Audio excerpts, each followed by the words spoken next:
कैसे हैं आत्मदेव? दक्षिण दिशा में आत्मदेव नामी सज्जन एक सीधा ब्राह्मण था। पंडित था और चतुर भी था, साधु था ब्रह्म।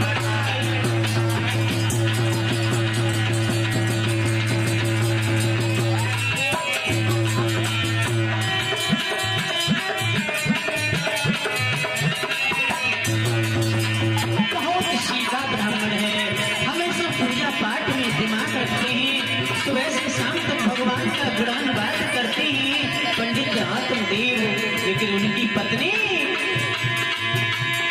धुंधली नाम की उनकी नारी मानो विप्र ग्रह दर्शाई। स्वामी जितना ही सज्जन था उतनी ही नारी खड़ग साथी।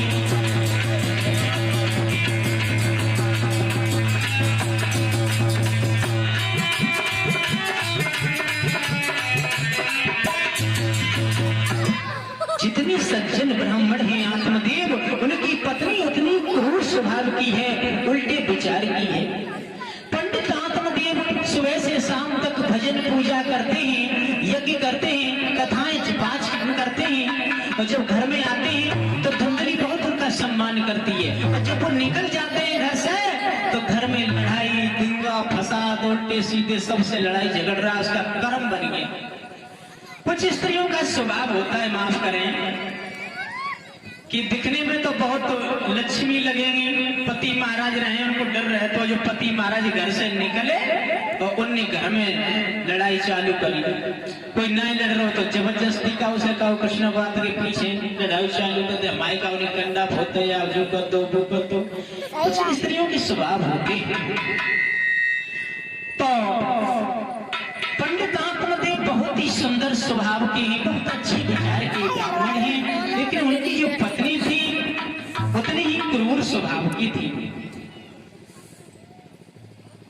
लेकिन उनके घर में कमी किसी बात की नहीं थी।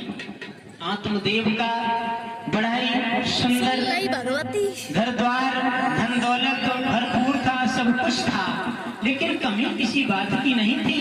लेकिन एक छोटी बात की कमी थी कि उनके घर में किसी संतान ने जन्म नहीं लिया, वो संतान ही नहीं थी। उनकी जो पत्नी धुंधली थी उसके गर्भ से किसी बच्चे ने जन्म नहीं लिया था। उनके घर में एक गाय थी, गाय ने भी कोई बछड़ा बछड़ी को जन्म नहीं दिया था। तुलसी का पौधा भी था उनके घर में, लेकिन उस पर कभी बाल कुछ आया ही नहीं। ऐसी ही चर्चाएं चल रही थी। पहले तो थे विप्रवर नारी से हैरान, वहां देव संयोग से हुई न जब संतान। चांदी सोना धेनु धन था जो कुछ भी पास, दे डाला सब दान में किंतु न पूजी आस। सारा कुछ दान दहेज लौटवाते हैं, दान करते हैं, लेकिन संतान उनके घर में न थी।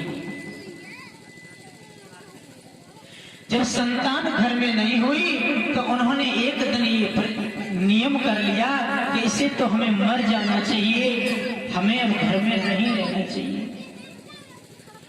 तो आत्मदेव एक बार घर में बैठे थे तो स्त्रियां आपस में बात कर रही थी कि इनका जब चेहरा देख लेते हैं तो हमें तो खाना भी अच्छा नहीं लगता, संतान ही नहीं। तो ऐसे वचन सुनने के बाद में उन पर रह नहीं गया। बोले संसार के लोग ताने बहुत मारते हैं, इसे तो मर जाए फिर भी अच्छा है। तो आत्मदेव ने विचार किया,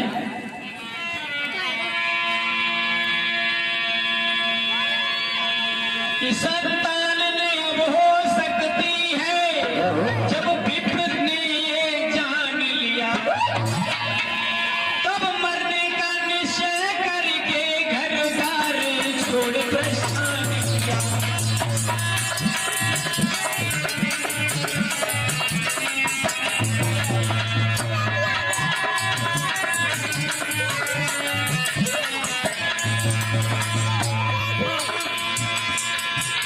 में जाने लगे, कहने लगे अब तो मैं मर जाऊंगा, किसी पोखरा में जाके गिरूंगा, किसी तालाब में जाके अपनी जान दे दूंगा सरोवर में, मुझे अब नहीं रहना।